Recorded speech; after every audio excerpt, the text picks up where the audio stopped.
गुलाब की पैदा सबसे टॉपर पैदा है। ये जो गुलाब है ये सब बाहर ही जा रहा है, विदेशों तक जा रहा है और देसी गुलाब है। ये क्या कि गुलाब जल बन रहा है, इसका इत्र बन रहा है, गुलाब का गुलकंद बन रहा है।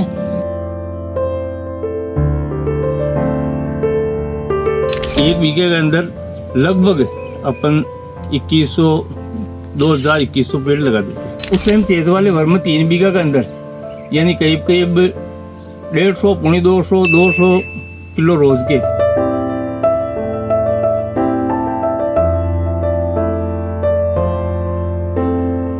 नमस्कार साथियों, मेरा नाम है देवेंद्र और आज मैं खड़ा हूँ एक ऐसे फार्म पर जहाँ हो रखी है गुलाब की खेती। आपने गुलाब कई तरह के देखे होंगे, लाल गुलाब, सफ़ेद गुलाब, पीला गुलाब और नीले गुलाब भी, लेकिन यहाँ पर हो रखी है गुलाबी गुलाब की खेती। और मेरे पीछे आप देख सकते हो यहाँ पे ये फार्म बना हुआ है। दोस्तों, इस फार्म की एक ख़ास बात ये है कि इन्होंने पूरी बाउंड्री पर लसोड़े के पेड़ लगा रखे हैं, जो कि इस फार्म की खासियत है। और ये लसोड़े के पेड़ क्यों लगा रखे हैं, एक तो छाया भी हो रखी है और इनसे वो जो फ्रूटिंग होती है लसोड़े की वो भी मिल जाती है, जिनका अचार वगैरह भी बनता है। और ये जो लसोड़े के पेड़ लगे हुए हैं, इनकी एक खासियत ये भी है कि ये जो गुलाब के पेड़ पौधे लगे हैं यहाँ पे, ये जो हवाएं आती है, सर्दी में हवाएं आती है या जो गर्मी में लू चलती है, उनसे भी इनकी बचाव होता है। और इनके और क्या क्या फ़ायदे हैं, क्या फार्म पे कर रखा है, कितने पौधे हैं, ये जानते हैं उन्हीं से, तो मिलाते हैं उनसे। नमस्कार साथियों, मेरी जानकारी अनुसार मैं करीब 10 साल हो गए ये खेती करते गुलाब की। पहले मैं कोई जॉब कर रहा था, उसके बाद में सबसे श्रेष्ठ यानी मैं तो यही मान रहा हूँ कि गुलाब की पैदा सबसे टॉपर पैदा है। और ये मैं लहसुन, प्याज, गेहूँ, जो धनिया ऐसा भी काफ़ी बोया है, लेकिन यहाँ के लिए, इस बुड्ढा के लिए सबसे टॉपर ये बुड्ढा है, कुछ पीली मिट्टी है, तो इसमें सबसे टॉपर पैदा यही गुलाब की मानता हूँ मैं। ये देसी गुलाब है और देसी गुलाब की यहाँ मार्केट में भी अच्छी वैल्यू है। ये बाहर जा रही है माल और यहाँ से ठेकेदार खुद आता है, खुद लेके जाता है। मेरे जो फार्म पे ये जो गुलाब है ये सब बाहर ही जा रहा है, विदेशों तक जा रहा है और देसी गुलाब है। ये क्या कि गुलाब जल बन रहा है, इसका इत्र बन रहा है, गुलाब का गुलकंद बन रहा है। कई मतलब ऐसी दवाइयों के अंदर भी ये काम आ रहा है। यहीं पे ठेकेदार लोग पत्ती सुखाते हैं, डंठल को निकाल देते हैं, पत्ती सूखने के बाद में पॉलीथीन की थैलियों के अंदर पैक हो जाता है ये, और उसके बाद में फिर बाहर जाता है। जो इस खेती के अंदर नए हैं, उसने अगर पहले खेती की नहीं है, अब करना चाहते हैं, उनके लिए मैं बता सकता हूँ कि मैंने किस हिसाब से की है। इस जो देसी गुलाब है जो मैंने ये लगाई है, इसका क्या कि करीब साल में 365 दिन होते हैं, लेकिन इसमें 2 महीना के लिए ये बिल्कुल बंद होती है, जबकि इसकी कटिंग होती है। कटिंग के बाद में चैत वाले महीने में इसका फुल यानी हाउसफुल, वही मानते हैं चैत वाला भर, उस टाइम ये फुल आती है, फुल माल आता रहेगा। उसके बाद में धीरे धीरे कम होता रहेगा और कम होते फिर 15 दिन के लिए डाउन हो जाएगा, 15 दिन फिर वापस बढ़ जाएगा। कितनी बीघा में कर रखा आपने? ये 3 बीघा के अंदर कर रखी है मैंने। 3 बीघा में कर रखी। तो लगभग कितने पौधे लगा रखे आपने? ये मतलब करीब 1 बीघा के अंदर, यानी अगर अपन सही श्रेष्ठ लगाएं तो ये पेड़ लगते हैं मतलब 5-5 फुट की दूरी, 5-5 फुट की दूरी, एक नाली होती है। हाँ, 5-5 फुट की दूरी में। तो पहले इसका अपन नाप कर लेंगे जी ज़मीन की कि इसकी में कितनी नाली अपन कर सकते हैं। तो एक पेड़ में और साइड में, इस पेड़ में 1-1 फीट का गैप चाहिए जी। और नाली, दूसरी नाली खोदेंगे, उसमें कम से कम 5 फीट हो सके। अगर आपके पास में ज़मीन उपलब्ध है ज़्यादा तो 6 फुट का गैप रखो, 5 से 6 फुट। हाँ, 6 फुट दूरी इधर हो गई, 1 फुट दूरी इधर हो गई, ठीक है। एक नाली में 1-1 फुट की दूरी में अपन लगाते रहो। तो एक जो अपन खुरपी होती है जिससे अपन गुलाब की खुदाई करते हैं जी। उस खुरपी का नाप कर लेते हैं कि ये 1 फीट की है। 1-1 फीट की दूरी के अंदर अपन लगाते चलो, ठीक है। करीब मतलब 1 बीघे के अंदर लगभग अपन 2000-2100 पेड़ लगा देते हैं। अच्छा, 2000 से 2100 तक पेड़ लगाते हैं 1 बीघा के अंदर? 1 बीघे के अंदर। दूसरी के इसको 5-5 फुट की साइड वाली नाली है, उसके 5-6 फुट की दूरी होगी, ताकि अपन इसके अंदर घुस के फूल तोड़ सके, इसकी खुदाई कर सके। साल के अंदर 1 बार इसकी खुदाई करना ज़रूरी है। 1 बार पहले मेरे बचपन में 2 दफ़े होती थी, सर 6 महीने में 2 होती थी और खाद मिलता था। साल में 1 दफ़ा कटिंग होती है इसकी, एक दफ़े। तो 1 दफ़ा कटिंग होगी सर्दी वाले मौसम में, अपन यानी दिसंबर वाले महीने में इसकी कटिंग कर लेते हैं, नवंबर दिसंबर में। कटिंग होने के बाद में ये 2 महीने अपने को फूल नहीं देगी, 2 महीने नहीं देगी। हाँ। उसके बाद में यानी चेत वाला भर बोलते हैं, सबसे श्रेष्ठ चेत वाला भर, ठीक है। उस टाइम यानी करीब जनवरी फरवरी के अंदर यानी हाउसफुल जितने इसको माल देना उतना फुल देगी। फूल लगे होते हैं फूल इसमें। हाँ, मतलब ऊपर फुल, केवल फूल ही नजर आएंगे। कटिंग होगी जो उस टाइम इसकी जो टहनी होती है पक्की पक्की, उनके अपन कलम कर लेते हैं। कलम करके कैरी के अंदर जैसे यानी 1-1 इंची की दूरी में, 1 इंच की, एक लास्ट है 1 इंची, 1-1 इंची की दूरी में अंगुलियों की तरह इसके, मतलब एक की कलम की करीब 8 इंची लंबाई होती है, 8-8 इंची की एक कलम कर लो। तो 1-1 कलम 8-8 इंची की हो गई, यही नाप है। उसके बाद में इनको बिल्कुल बराबर अंगुलियों की तरह खुदाई कर दी। क्यारे को अपन ने क्यारी बना ली, जो बिजार कर रहे हैं उसका क्यारी बना ली। क्यारी को 2 महीने पहले खुदाई उदाई करके उसके अंदर खाद बात घेर गिरा के बिल्कुल तैयार है, और ज़मीन की बराबर वह कर देंगे जी। उसके बाद पिलाते रहो, 1 दिन छोड़ के 1 दिन पानी देते रहो। जब वह ऊपर उग जाएगी उसके बाद में पूरा उसका ध्यान रखो कि इसमें कोई खरपतवार ना हो। बराबर हो गई, अगली साल वापस वर्षा मौसम में या आप सर्दी के अंदर, अधिकतर सर्दी में लगाते हैं, सर्दी में इसकी वापस वह पेड़ आप बेच सकते हो। खुद के कहीं अगर नाग हो रही है, बीच में छेकड़ है, वहाँ पे पौधा लगा सकते हो। या आप यानी 2 रुपये से लगा के 37 रुपये तक पौधा मैंने बेचा है। कई दफ़े भाव नहीं होता, 2 रुपये दे रहे तो ही पोसाएगा वे, क्यों अंगुलियों की तरह टहनी है। एक क्यारी के अंदर 5,000 भी निकल जाए, 7,000 भी निकल जाए, बिल्कुल। और नहीं अगर सही लगे, नहीं आपने मेहनत की है तो 1000 भी लग जाए या छोड़ना भी पड़े, बाकी ये फ्री की पैदा हो जाती है भाई। और इसके अंदर मतलब करीब करीब समझो तो उस टाइम चेत वाले भर में 3 बीघा के अंदर यानी करीब करीब 150, 200 किलो रोज के प्रतिदिन 200 किलो तक भाव उस टाइम फिक्स होता है कि 15 पकवाड़ा बोलते हैं, 15 दिन का पकवाड़े का भाव जो है वह फिक्स रहेगा। कांटा अगले ठेकेदार के किसके माल जा रहा है, उस ठेकेदार के जा रहा है, वह कांटा यहीं पे लगाया हुआ है, अपने खेत में लगा देगा। फूल तोड़ के आप यहीं पे रख दो, आपके मजदूर आए फूल तोड़ के रख दिए, अगला आएगा माल तोलेगा और लेके जाएगा, आपकी डायरी में एंट्री कर जाएगा। आपको पैसे चाहिए तो वह एडवांस लेके जाएगा, चाहिए उस हिसाब से ये चलता रहता है। तो पानी की क्या रहती है, जैसे पानी चलाते हो कैसे? नहीं, आप ड्रिप सिस्टम भी कर सकते हो, ड्रिप वाला, हाँ ड्रिप वाला भी कर सकते हो ताकि पौधा जिंदा रहे। लेकिन खुली पिलाने में खरपतवार तो ज़्यादा होगा, ड्रिप में खरपतवार नहीं होगा और ज़्यादा दबेगी नहीं। लेकिन मेरे जानकारी अनुसार तो खुली में जितना माल देगी उतना माल उसमें नहीं देगी। फुहारे नहीं चलाने का है, फुहारे चलाओगे तो खरपतवार और ज़्यादा होगा, और खुला नाली पानी पिलाओगे खुला तो भी खरपतवार होगा, बाकी कम होगा। और ड्रिप से बिल्कुल ही खरपतवार कम होगा। हर महीने इसमें खुरपी लगाना अनिवार्य है। पक्की टहनी जो कच्ची टहनी उसको नहीं काटी जाएगी, नहीं सूख जाएगी, बस वह करते रहो। अब रही कि खाद, इसके अंदर जैविक खाद आप दे सकते हो या आप सड़ा गला दोब वाला खाद दे सकते हो, मतलब कंपोस्ट वगैरह का, गोबर का, या मींगनी बकरी की, हाँ। इसमें यूरिया DAP वगैरह काम नहीं करता। अगर DAP दोगे तो फिर इसमें सूखल निकलेगी, यानी जगह जगह से पेड़ सूखने लग जाएगा, खराब हो जाएगा। इसमें साल की करीब करीब समझो तो कम से कम 5 लाख की पैदावार तो 3 बीघा में होना जरूरी है, 1 साल की। अगर 5 की हो गई तो उसमें से खर्चा आप निकालेंगे तो 2.5 खर्चा निकालेंगे तो 2.5 तो सूखे मिले हैं, बाकी दूसरी पैदा मिलेंगे आधे तो, हाँ दूसरी पैदा में इतने मिलेंगे नहीं। अगर मान लो मिलेंगे उसमें तो भी इतनी वैलिड नहीं है कि भाव डाउन हो गया, इसका भी भाव डाउन होता है। लेकिन एक पकवाड़ा डाउन है, दूसरे पकवाड़ा तेज हो गया, माल ज़्यादा है पकौड़ा डाउन भी हो सकता है, बाहर माल जा रहा है, बाहर माल जा रहा है तो भाव तेज़ हो गया।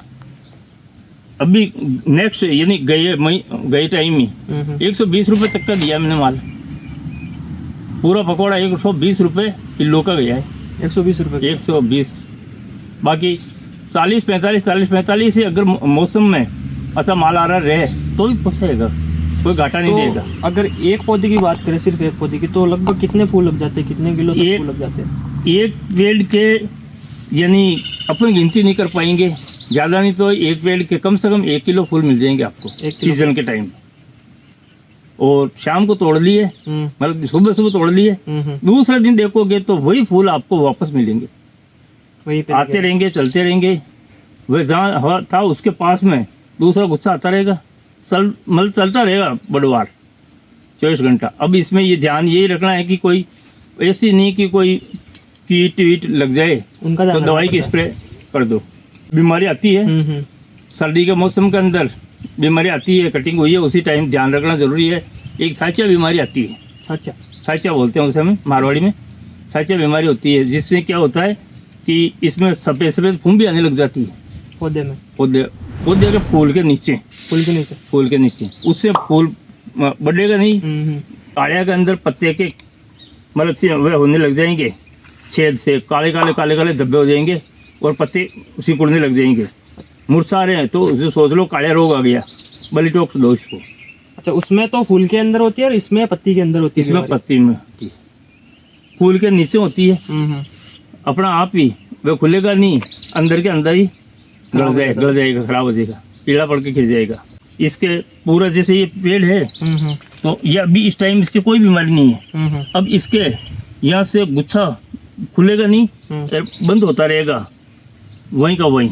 उसको कहते माता बंद गया, मारवाड़ी में माता बंद गया, फुटाव ले रहा नहीं है। और नहीं तो हाँ, नहीं तो इसमें अब ये आ रही है, इसके और कोई फुटाव हो जाएगा, फिर वो इधर हो जाएगा, होते रहेंगे, चलती रहेगी ऊपर से ऊपर, नीचे से ऊपर चलती रहेगी। एक टहनी है, उसके अनेक टहनियाँ निकलती रहेगी, उसे फुटाव बोलते रहेंगे और चलता रहेगा। तो आपने इतना तो बताया इन पौधों के बारे में, तो लेकिन जैसे ये पौधे तो कई लोग तो जैसे ऐसे सीधे लगाते थे, आपने ये क्यारियाँ वगैरह बनाई, तो इनका क्या कारण है बनाने का? मतलब क्यारी में यह है कि अगर आप ये नालियाँ अगर नहीं खोदोगे और पौधे को अगर ऊपर ही रखोगे, ऊपर रखोगे तो उसकी उम्र नहीं है पौधे की, तो 2-5 साल में फिर डल जाएगा, ज़्यादा नहीं टिकेगा। और इसकी देसी गुलाब की ये है कि अगर सही बराबर अच्छी इसकी ध्यान करते रहे तो 25 साल की खेती मानते हैं इसको। एक पेड़ की उम्र है 25 साल तक कटिंग होती रहेगी, वापस फुटाव होता रहेगा, मेहंदी की तरह, मेहंदी का पौधा होता है उसी तरह होता रहेगा। तो अगर अब कोई करना चाहे किसान भाई, तो ये पौधा है जो क्या रेट पे मिलता है मार्केट में? ये मार्केट में यानी हम लोग ही देते हैं, हम जिस टाइम कटिंग होती है उस टाइम कलम लगा लेते हैं इसकी जी। और ये कोई ग्राफ्टेड नहीं होता है जी। कोई ग्राफ्टेड की आवश्यकता नहीं है, ये इसकी कलम है, कलम ही लगती है, उसकी देख रेख अच्छी करनी पड़ती है। उसके बाद में उस कलम के नीचे जड़ चालू हो जाती है और ये करीब यानी 12 महीना पेड़ उसी जगह पे रहता है। उसके बाद में उसी जगह ये पनपेगा नहीं, उसको उठा के दूसरी जगह रखना पड़ेगा, तभी ये चालू रहेगा। तो इसको एक जगह से उठाकर दूसरी जगह लगाने का क्या कारण है? ये है कि इसकी उस जगह अपन लगाई 8 इंची की कलम थी और वह 8 इंची की पूरी गाड़ दी अपन ज़मीन में। जी। तो ये 8 इंची नीचे ही है, जबकि इसकी जड़ कम से कम 3 फीट नीचे होनी चाहिए। 3 फीट नीचे? हाँ, 2 फीट का खड्डा खोदेंगे, उस खड्डे के अंदर उस पौधे को लगा देंगे अपन। जी। ठीक है, और पौधा 1 फीट लगा हुआ है, 3 फीट हो गया, 2 फीट की नाली, 1 फुट का खड्डा, 3 फीट नीचे हो गई। अब ये जैसे जैसे पेड़ ऊपर आता रहेगा, नीचे से बुराई करते रहेंगे, इसकी मेन जड़ तो नीचे रहेगी, करीब 5 फीट नीचे है इसकी जड़। और वे ये पेड़ का अंगूठा मान लो इतनी सी जाडी होगी, उसके ऊपर अब जड़ें जो आएगी तो अपन जब खुरपी लगाएंगे, हर महीने खुरपी लगवाते हैं, खुरपी में वह जड़ें टूटती रहेगी, इसकी ब्लैक कलर की आएगी, वह टूटती रहेगी और नया फुटाव लेती रहेगी, दूसरी सफ़ेद जड़ें निकलती रहेगी। उस जगह रहेंगे तो वह जड़ 8 इंच नीचे ही है, वह पौधा कामयाब नहीं होगा। खुरपी अपन जिस टाइम फावड़ी से खोदेंगे वह उखड़ के बाहर आ जाएगा, इसलिए इसको दूसरी जगह लगाया जाता है। तो आपने बताया 1 बीघा में लगभग 2000 से 2100-2200 तक पौधे लगाए जा सकते हैं। और तो किसान किस तरीके से इनसे फ़ायदा ले सकता है? जैसे कि ये तो आपने देसी लगाया, तो और किस वैरायटी से वो फ़ायदे ले सकता है, ये भी बता दीजिए थोड़ा। मतलब उसमें यह है कि ये देसी गुलाब है जी इसका मार्केट के अंदर हमेशा माल जाता ही रहेगा जी जी और यानी विदेशों तक जाएगा। जी अब इसके अलावा पेड़ इसकी मतलब जो पेड़ लगाए हैं अपन मैं मेरे बचपन में देखता था 50 पैसे 5 पैसे पेड़ तक जा रहा था, जी जी लेकिन उस टाइम खर्चा कम आता था। अब आज खर्चा भी मजदूरी बढ़ती रही है। आज 2 रुपये से लेके यानी 37 रुपये तक का पेड़ मैंने अभी भी बेचा है 2-4 साल में। बाहर जा रहे हैं पेड़ 37 रुपये तक का पेड़ गया। ये पेड़ों से बहुत अच्छी इनकम हो जाती है। दूसरी कि ये नहीं और अपन लाल गुलाब लगाते हैं। जी जी लाल गुलाब में न तो खुशबू मिलेगी आपको, सही है। और वे केवल एक ही भगवान के ये मंदिरों में चढ़ाने लायक होता है, एक शो ही है उसका। हाँ हाँ और इसका ये चढ़ाने की जरूरत नहीं है, इसका माला बनाओगे तो बिखर जाएगा ये। धीरे धीरे अगर आप टेक्निक से बनाओगे तो बन जाएगी, बाकी माला बिखर जाएगी। ये केवल यानी गुलकंद, इत्र, गुलाब जड़ ऐसे आयुर्वेदिक औषधियों में काम आता है। उस हिसाब से इसका हमेशा चालू ही रहता है, चलन में रहता है। चलन में रहता है। वे केवल आप अगर इतनी जितनी ये लगाई जी जी उतनी लाल गुलाब लगा देंगे तो उसको बाहर निकलना बारी है। कभी तो उसका 200 रुपये किलो ही चले जाएगा और कभी उसको फेंक के आना पड़ेगा। तो जो पान में गुलकंद खाते हैं वो इसी से आता है क्या? गुलकंद यही है साहब, गुलकंद पान में खाते हो वह भी यही है, ठंड के लिए खाते हो वह भी ये गुलकंद जो है जी जी वे इसी गुलाब का होगा और कोई गुलाब का नहीं होगा। और कोई गुलाब नहीं देता है? नहीं है, बिल्कुल नहीं है। और पुष्कर क्षेत्र के जो ये पानी और इसका एक ऐसा विधाता ने मेल बनाया है कि पुष्कर का कभी भी गुलकंद महक नहीं देगा। पुष्कर का जो गुलाब जल कभी भी मतलब महक नहीं देगा, बदबू नहीं आएगी। कई सड़ना आने लग जाती है पानी में, बाकी इसमें नहीं आएगी। बीच में मैं खुद यहाँ से काफ़ी बंदे लेके गया था और चित्तौड़ के पास में कोई गांव है, वहाँ पे लगा के आए थे गुलाब। लेकिन वहाँ के सारा गुलाब भी अच्छा, माल भी अच्छा पैदा हुआ। और जिस गाँव मतलब वहाँ पे मिट्टी काली मिट्टी में ये शिक्षित कम है तो उसमें कुछ भुड्डा गिरवाया और कुछ दोमट मिट्टी होने के बाद में वहाँ पे लगाई, पैदावार भी बहुत तगड़ी हुई, यहाँ से भी तेज हुई। लेकिन वह गुलकंद में महक आने लग गई पानी के हिसाब से, तो फिर डाउन हो गया वहाँ पे माल। अब जिस जगह पानी मीठा है, अच्छा पानी है, वहाँ पे लग रही है अभी भी गुलकंद और आंवला, ये दो ही चीज़ हम बहुत अच्छी मान रहे हैं। तो ये जो आपने लगाए जी, तो ये साल भर में क्या किसान को कितना प्रॉफिट दे सकता है? इसका ऐसा है कि हर साल जब खुदाई होगी, मैं मेरा हिसाब बता देता हूँ, 3 बीघा है। जी जी 3 बीघा के अंदर कई लोग 1 ट्रॉली मेंगनी की घेर रहे हैं खाद के रूप में। खाद के रूप में। मैं 2 घेर रहा हूँ हमेशा, क्योंकि जितना पानी दे सको उस हिसाब से खाद दे जाएगा। अगर पानी कम है या पानी बराबर नहीं दे पाएंगे, और भी कोई खेती कर रखी है और इसको बराबर पानी नहीं दे पाएंगे तो खाद भी कम देना पड़ेगा। क्यों, खाद एकदम गर्मी लेगा जी जी और पानी पूर्ति नहीं होगी तो गुलाब को हानि पहुंचेगी। तो उस हिसाब से यानी मैं मेरे खर्चे के हिसाब से पूरा बताता हूँ कि करीब कम से कम यानी 5 लाख की मेरी गुलाब उतर जाती है। अब उसमें खर्चा रहा तो खर्चा 2-2.5 के बराबर, यानी 1/2 हिसाब हो गए। 2.5 की तो मेरे यानी बचत हो जाती है। इनके चारों तरफ मैं देख पा रहा हूँ बाउंड्री पे आपने ये लसोड़े के पेड़ लगा रखे हैं। जी, तो ये क्या कारण है आपने ये लगा रखे हैं इतने सारे पेड़? ये लसोड़ों का कोई महत्व नहीं है, ये फ्री की पैदा है, जी जी बिल्कुल फ्री की। इसे हमें गोंदे बोलते हैं यहाँ। गोंदे को लगा दिया, लगाने के बाद में बच्चा है जब तक कभी कभी पानी पिलाते रहो, बाकी ये जाएगा नहीं, ये कभी भी जाएगा नहीं, ये उम्मीद नहीं है। ये अगर काट के हटा दिया आपने, जी जी बिल्कुल काट दिया, फिर भी वापस टहनी फूट जाएगी, फूटती रहेगी। बाकी इनकी देख रेख करते रहो, संगाई करते रहो, ये बिल्कुल फ्री की पैदा है। अब इनसे हानि गुलाब को ये है कि छाई जो पड़ रही है, गुलाब को छाई की आवश्यकता नहीं है, तो उससे तो इसकी जो छाई पड़ रही है वहाँ फूल कम आएंगे। लेकिन वे फूल कम आ रहे हैं, लेकिन ये मेरे को इकट्ठा ये माल दे देंगे, फ्रूटिंग तो दे देंगे। हाँ, उसका और इसका देखा तो ये मेरे को फायदा नजर आया कि इसमें तो कुछ माल तो मिल रहा है, 25% तो मिल रहा है, तो 100% ये दे रहा है। 100 और 25 125 हो गए, और वैसे मेरे को 100 ही मिलते। तो उस हिसाब से ये चारों तरफ लगा दिया, शो भी हो गया, जी जी फ्रूटिंग हो गया। हाँ वे भी हो गया और फायदा भी है।